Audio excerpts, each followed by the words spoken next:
সিলেটে সড়ক দুর্ঘটনায় হতাহতের বিষয়ে বিস্তারিত জানাতে সরাসরি যোগ দিচ্ছেন সহকর্মী সালমান শাহ। সালমান, হতাহতদের বিষয়ে বিস্তারিত জানাবেন আমাদের। জি ধন্যবাদ আপনাকে। আপনি যেমনটি বলছিলেন, আসলে আজকে সকালে সিলেটের দয়ামির বাজার এলাকায় আর কি মর্মান্তিক সড়ক দুর্ঘটনা ঘটেছে। সেখানে আসলে ইউনিক পরিবহন এবং কি বেঙ্গল পরিবহন মুখোমুখি সংঘর্ষে আসলে 8 জন নিহত হয়েছেন এবং কি বেশ কয়েকজন আহত হয়েছেন।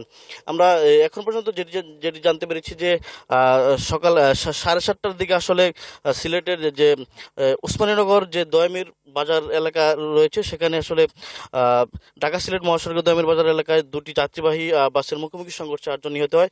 সেখানে সড়ক দুর্ঘটনা ঘটার পরে আসলে আহ, স্থানীয় ফায়ার সার্ভিস এমনকি পুলিশ সদস্যরা এসে আসলে আহ, নিহতদের আহ, উদ্ধার করে এবং কি আহতদের উদ্ধার করে হাসপাতালে পাঠায় এবং কি পরবর্তীতে আসলে কিছু সময় আসলে যান চলাচল ব্যাহত ছিল। তো বর্তমানে আসলে সেখানে যান চলাচল স্বাভাবিক রয়েছে এবং কি নিহতদের পরিচয় এখন পর্যন্ত আমাদের পুরোপুরি আমাদের হাতে আসে। তো এই ছিল আসলে সিলেটের উসমানীনগর দয়ামির বাজারের সর্বশেষ পরিস্থিতি। ইরা।